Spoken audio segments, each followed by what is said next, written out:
Hello and welcome back to Crypto Saving Expert, the show where we discuss the latest cryptocurrency news and introduce you to the pioneers and the founders of the space. Today, I'm very kindly joined by the team at CUDIS, Naomi and Dirk. Thank you for joining. How are we doing today? Yeah, doing really good. I'm really excited to talk all things CUDIS today. Ooh, let's go. And Dirk's just moving. I think we've got him back now. Dirk, how are we doing today? We're doing great. Sorry guys, gotta move to another location. I'll see you guys in like 30 seconds or so. No worries, man. Thank you. And before we go into your journey, Naomi, I think it would be cool to just introduce you and see where you're from as well, and your pivot into Web3 while Dirk's getting ready. Yeah, so I've been in the sort of Web3 space for about 3 years now, I think, which sounds really long. But that's OG. I know. That is long. Yeah, in this industry, that's long. Yeah. But I kind of got into the space because as a professional athlete, I kind of needed a way to fund my athletics because I do triple jump, which is quite a niche event. And I didn't have a sponsor. So I was like, okay, why don't I explore NFTs and see if this is a way I can sort of fund my athletics? Cool. So yeah, for context, I'm a British triple jump champion and Commonwealth Games bronze medalist. But as I said, in the triple jump, it's not an event that everyone knows about. So Web3 and crypto has almost been that way for me to fund all my training camps and my competitions and things like that. So that's my little use case around it. Amazing, Naomi. And at first you saw it as a way to gain sponsorship, but the spark was lit. What really led you into exploring crypto in your own time as well? Not just through your sponsors, and what really led you to Web3? I think I really loved the idea of ownership and the fact that the fans can be owners of whatever I create, and almost having a leaderboard of all the people who've been your day one supporters. For me, that was something that was really cool about the space. And then also having some of the holders come and support me at competitions, and just knowing that I can I've got it always permanently on the blockchain that these guys have been my day ones. Because there's always that thing when you see somebody you've liked the picture and you see them win a medal and you're like, oh, I follow that person. But I think that Web3 brings that extra layer of I actually own some of their content, or I've been a day one supporter and I can prove it. So that's what I really like about it. Amazing. That's nice to hear. It's good to see the combination of sport, fans meeting the blockchain. We'll touch upon that again a little bit later. Now Dirk's back. I'll introduce Dirk. We'll go into your background and your journey into Web3. Sure. Yeah. Hey guys, everybody. This is Dirk from CUDIS. So I graduated from UCLA back in the old days. So I graduated as a finance major student. I was in the hedge fund space, so I actually started my own hedge fund. And then later on, one of my friends introduced me to the crypto scene back in 2018. Actually, that was when there was all these crazy ICOs. There were all these different proofs, proof of stake, proof of adding state, a lot of different things. So that's around the time I entered the crypto space. And so I started as joining a crypto VC, and then I started heading my own crypto project. So that brings me back to CUDIS, where there's a company that me and my colleagues at UCLA we started back in 2023. So the whole idea behind CUDIS is that all cryptos or Web3 is all about ownership, and one of the most important things that the people don't realize is that their wellness data. So companies like Aura, Google, Apple Watch, they've been tracking your data, they've been giving you analysis, which is perfect. But at the end of the day, your data belongs to them, not you. And there is a huge market, there's a huge wealth that to be waiting to be unlocked by those things. Yeah. And that is why we build CUDIS. We're trying to, starting from hardware, software to the whole data layer, we're actually trying to provide people, to give back the value of the data back to the people. And what's been one of the hardest hurdles? You mentioned hardware, software. You're integrating a lot of different parts that a lot of other projects will stray away from. What have you seen has been some of the largest hurdles? Well, there are a lot of things. Actually, the first thing is that if you're working with hardware, it's a heavy business. It's not like just launching a meme coin and pump the fund. Nothing like that. You gotta know your supply chain. You gotta work with shipping carriers. You gotta design. We also design our own product back in California, and also you gotta provide customer support. So these areas are not covered by any other crypto projects. All right. So as a crypto native guy, these are also pretty new to me. But luckily, I've got a team that can handle these for me. And other than that, I think there's also, when we talk about the advantage of having something like the CUDIS ring as a hardware. Whenever you approach people, it's easy to let them know what you're doing. You don't have to explain all crazy stuff. Brilliant. And I'll touch upon, where I got the ring and where I met yourself and your co-founder as well. We met at the Solana Temple over in Bali. How did you find your time there? And what was the event, and how did what were the results like for you from the trip? I mean, the overall vibe is great. It's actually pretty relaxed, very locked in as well. You've got this amazing villa where you're living with all these founders from the Solana ecosystem, and you work out together. You talk about different ideas. We also play video games together. So it's a very interesting vibe. Amazing. And I'll also touch upon, you mentioned, owning your own data is super important and something that we've got to strive towards. And perhaps, other companies aren't giving that privilege out right now. Why was that such a key metric for you to focus on? Yes, for sure. So, Edison, we used to have Aura. We used to have Woo. You got to pay every month to use these devices. Otherwise, if you cancel your subscription, you're not able to get some of those premium services, and essentially it's hard to get your data back. So the first thing about data is that because you are the ones who actually generated those data, they should belong to you. And then later on, when we dive into the space through our research, we actually realized this is a $1 billion market, potentially be $1 trillion market back in 2033. So and all these data are actually can be used to power different research, AI engines, and development of all other next generation healthcare or lifestyle things. So that's why we feel like this is a huge opportunity. Nice, brilliant, Dirk. Thank you. And I'll fling it back to Naomi as well. You mentioned you've been in crypto for the last 3 years. How did you connect with Dirk and the team at CUDIS?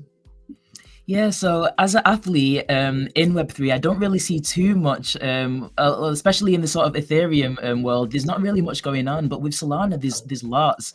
And I was sort of looking at the Solana Earn, and the CUDIS campaign came up, and they were looking for creators, and I was like, what is CUDIS? This sounds amazing. So I just messaged straight away, and I was like, actually, I'm an athlete, and I'd love to, learn more about CUDIS and work with you. And we hopped on a call, and we just aligned straight away. And then as soon as I got the ring, I just loved it, and I've been like telling all my friends about it, because as Dirk said, that thing of having to pay a monthly subscription with other wearables is so annoying. And even one of my friends was saying that because she got sent she's sponsored by one company but got sent a different ring, but then when that sponsorship ended, she couldn't use the ring anymore. So all that data that she's done, all the sleep tracking that she's done, gone. So I just feel like with CUDIS, having that permanent sort of data that you own, that's what makes it so special, and the app's very cool as well. So yeah, I'm just really happy that I connected and found out about CUDIS. Amazing. And let's touch upon some of the features of the app, and perhaps some of the features that you've been using to improve your performance. How do you use the app the most? Do you track your sleep with it? Is it the heart rate? What features from the app do you find most benefit yourself? So I track my sleep, and that's something that I really found out that I needed to look at more, because I didn't realize the difference between like the REM sleep and the deep sleep. And then I could use the AI to ask the questions, because obviously I'm not a scientist, but then having the AI within the app, I can then say, okay, what does this mean, and how can I get a better sleep, and what does recovery look like for me? And then also I found the stress part of the app really helpful, because I didn't realize how much like I was stressing out every day over little things. So that was something that it kind of made me more aware about that. And then I also look at the vitality as well, because I am a bit competitive, so I want to always hit that 100 score. So yeah, there's lots of different ways that I use it, but it's been really helpful for my training. Oh, brilliant. And yeah, it's good to see, you know, those integrations being able to improve the performance. This takes me over to, you know, decentralized science, DeSci. We've been hearing it a lot. Kirk, what's the importance of DeSci, and how do you see that industry taking off in the next few years? Yeah, so when people talk about these sites, it used to be like all about decentralized funding for scientific research, right? But again, with sometimes funding is one issue, but when we talk with different research companies, when we talk about with for example like Utah, like Bio, when we talk with them, another huge issue is that we're not able to get access to data, because data are actually monopolized by local companies, hospitals, etc. So especially like real human data, if you want to get access to real human data in your country or even in other countries, it's tough. But a lot of the DeSci research are focusing on niche market, where they actually, it's crucial to have those type of data for their research. So and by the way, our data network is just in its alpha form. We're still building it, but we was able to actually talk with these DeSci builders to see how we can power up their data center or their data engine, like for different research. For the research, for example, for Vitadal, they're trying to develop something related to longevity, like supplements. Actually, I got one of them, but you know, we're happy to sponsor all those researches. Brilliant. I'll just pull back to the dashboard as well here. Let me load that up. We mentioned some of the hurdles, you know, with Deepin, having to have the hardware, integrate it with the software, customer service, etc. But do you think this gives the winning advantage to CUDIS? You know, it's a high barrier to entry, and perhaps puts off a lot of other companies. You know, you guys are well established in the scene. Do you think this gives you guys the winning edge to really be at the forefront of you know, of the takeoff of decentralized science and Deepin? Yeah, I think so, definitely. So one of the like most recent news that we're trying to release in the next couple of weeks is that we actually got approved by the U.S. Health Saving Account, FSA, HSA. So basically, I don't think any other crypto project is actually approved by that program. But that unlocks a whole new different market. And you know, like whenever you have hardware, like for instance, either it's Helium Mobile or whether it's like a Hive Mapper, it's easy to have people try their hands on the product, and then everybody in the crypto space talk about mass adoption and conversion, but it's essentially a lot way easier to convert people when when your product is a product that they're using daily. So that's one of the best advantages we have. And I always tell this story because we have different communities from different countries. I think Japan is one of our largest communities as well. So the time when I went to Japan last August, I think we had this community event, right? People, like I'm amazed to see like a lot of elder people actually participate and join the event. And they all CUDIS ring holders. Like they know nothing about crypto. They don't even know English. But that's the power of crypto. That's the power of mass adoption, right? And you know, you're going worldwide. You've currently just come from Bali. You're in Singapore, but you're going to Hong Kong for Consensus as well. How important is, you know, getting your product out there and going to these events? Well, I think the best way to promote anything is by word of mouth. Yeah. And that's especially important in the crypto scene because you see a lot. To be honest, there are a lot of scams. A lot of scams, a lot of pump and dump. Right, but it's hard to build trust. Yeah. But so we are trying to reach out to head to every event, try to bring connections to different individuals, influencers, athletes, marketers, or project owners. We're happy to introduce our project to them, then let them have a try with the ring. So that's essentially how our marketing campaign goes. It's by word of mouth. And you've got some huge partners. You know, I've actually seen that you have collaborated with Swissborg here as well. But can we go through a few of your main partners and people that that you'll be working with in the future? 100%.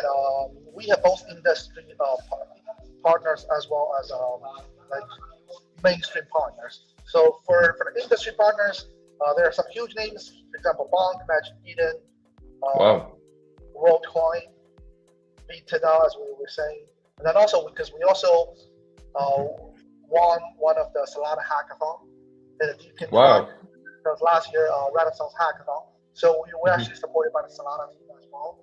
So that's in the crypto scene, and outside of crypto scene, we've been working very closely with UCLA athletes. So actually, if you've ever been to the stadium, the basketball stadium, and watch any one of the UCLA games, you'll be able to see our logos all everywhere. And then starting from, I think we want to start our approach from college across the globe, because we felt like the college students are the ones that are more accepting of new regimes and programs. So that's how that's our approach. And other names, we're also working with Lamborghini. We actually host an event, and the Lamborghini Launch NYC. That was one of our very first events. It's very exclusive. And we also partner with Roger DeVries and some other big names that are about to be announced too. Oh, awesome. I've got to ask, everyone listening in right now knows I'm a big Solana maxi, but why did you choose Solana as your home? Well, there are a couple of reasons. First of all, the founding team has made their fortune on Solana. That was like the last cycle thing. So we never abandoned Solana when FTX crashes. And then we're proud of our selection. And the second thing is that whenever you're working with a consumer-focused project, because the vibe, the consumer volume is the most important. So we feel like Solana is definitely the leader in that front. Brilliant. Yeah, no, I'm a big Solana fan, and I'm an even bigger fan of projects that are loyal to Solana. Like you said, stuck it out through the FTX collapse as well, and still here building on Solana. It's great to see, and it's nice to see that the foundation and Solana have been supporting CUDIS as well, and you've got some amazing partners there, Bonk, etc. So good to see. I have got to mention as well, we do have a $60 discount code, guys. As you can see there in the banner below, CSE TDM. The link is in the description. Go check it out if you're wanting to purchase your own ring as well. I've got the black right now. I saw Dirk was also wearing the black. Naomi, what's your favorite ring color? I think the gold is really pretty, but yeah, I got the black as well. Nice. We'll have to be pestering Dirk for some more rings. I think we just gotta produce more golds because it's always sold out. It's always sold out. Yeah. Gold does look good. I have got my eye on the silver one as well, I've got to admit. But yeah, I've been wearing mine for the last few weeks, and I haven't. The only time I took it off was actually when I flew recently. I've pretty much kept it on solidly, tracking my data and stuff. So really interesting. Big thanks there, guys. If you're wanting to go check these guys out, let me just pull up their Twitter as well. All the links are in the descriptions. We also have links to Naomi's Twitter and Dirk's Twitter there, so you can join and follow them. Let me just pull this up on my screen. Let me show you as well. So we've got CUDIS Wellness is the Twitter app there, guys. You can see there, CUDIS Wellness.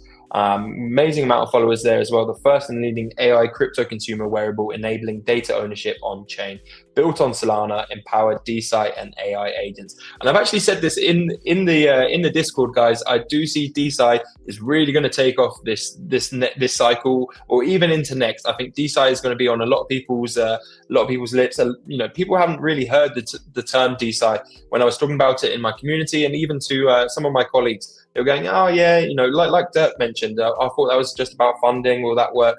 No, this is really going to take off, guys. So it's the next narrative, in my opinion, to keep an eye on.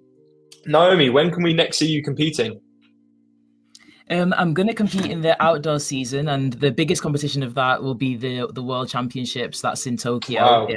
So yeah, that's like my big aim for this year. So yeah, but I'll be doing lots of competitions probably starting from May. So yeah. Awesome. And the best place for them to keep up with your progress is on Twitter. Yes. Will you be posting your competitions and etc. there? Yeah, I post like a lot of my training vlogs. I like to put my CUDIS data as well on Twitter, just to show people like how my workouts are going. So that's just AfroChicks NFT on X. Yeah. Brilliant. Thank you so much. And Dirk, you're obviously heading to Hong Kong, but what's next for you? So it's still going to be a lot of traveling. But I think I don't mind sharing some alpha here, because we're targeting TGE in between Q1 and Q2. So it's a lot. So it's marketing. It's also token planning. It's a lot of different issues that we're working on right now. But you know what? People call me Lord of the Ring for a reason, because whenever I go, I bring rings with me, and I'm giving them out. So that's why I got popular. But also, we're hosting some if any of you guys in the community is going to Hong Kong for a consensus, we will be hosting a very special side event where we will help our VIPs take free methylation test. So that's the test where it tests out the genetic age or chronic disease and a lot more details. So we actually want people to we want to raise the awareness of letting people know that these data are crucial in terms of their own wellness, in terms of longevity. And Dirk, I've got to ask you as well, because you mentioned off air before we went live. What's the competition you've got with your co-founder? Oh yeah, that's something. So me and Edison, we are both. We're from the same year. We're all 1993. We're from the same college, UCLA. We just want to know, like, throughout the years, who's aged more. Yeah. So that's how we'll try to find out by the methylation test in Hong Kong. And then I think actually Edison posted about this competition or this bet, and I think 92% of people voted in his favor. So, I'm trying to prove them wrong. I'm trying just to be better. The underdog, Dirk. Yeah. It just means that you partied harder, maybe, if you are older. No, I actually don't. I actually work out more. I sleep more too. So I don't know why people. Yeah, you've got the data. You've got the data. So perhaps Dirk's worth a gamble, guys. You know, 92% underdog. I know where I'm putting my money. I've just got a question from the chat before we wrap things up for today as well. You did mention there, but we'll go back over when TGE. As I said, it's between Q1 and Q2, but you know, it also depends on market condition, right? The current market, you don't see too much volume. It's pretty retracting, so we still want to launch our token when the market is when it's a good market. And you know, can we confirm as well that, you know, for people wearing the ring and working on their score and on activity on the app as well, will there be benefits for them at TGE? 100%. So I think I forgot to mention this. We actually do have a point system where, like, if you download the app, you'll be able to see different quests where you'll be able to get points. And then if you you don't even have to have the CUDIS ring to use the app. You can also sync up your data from other devices, because we're actually trying to be a data aggregator or decentralized data marketplace. But if you have the CUDIS ring, you will unlock more points earning potentials, get a better multiplier and you look cool. Like people are going to buy the ring you wear. So and then the TGE, the airdrop is going to be based a lot. Like I would say, majority of them is going to be based on how many points you got. But it's not only to be one time. So in our design, every season we're going to clear out the leaderboard for points, and every season is new season. Every season we're allocating a few tokens to the points farmers. Brilliant. We've just got a comment I'll read out as well from JC saying, this is a great movement. Tracking activity can nudge people to become more active. A lot of people in Web3 are stuck behind a screen every day. And also, guys, if you want to buy the ring as well with our code below, if you're unsure about your sizing, you can find a downloadable printable sizing kit as well. This is actually what I used when I got the ring as well, and it was super accurate, and it fits very well. So Naomi, Dirk, thank you so much for joining us today. It's been a pleasure. I look forward to having you back on stream as well. Keep an eye on our Twitter as well, guys, because we will be collaborating in the future, and especially around TG, it's going to be super busy. So I look forward to having you back on, guys. And guys, make sure to go over and follow them on Twitter. All the links are in the description there as well. But yeah, let's wrap up here for today. Thank you so much. I hope you've had a good time. Thank you, guys. It's my pleasure. Thank you. Take care, guys. Bye.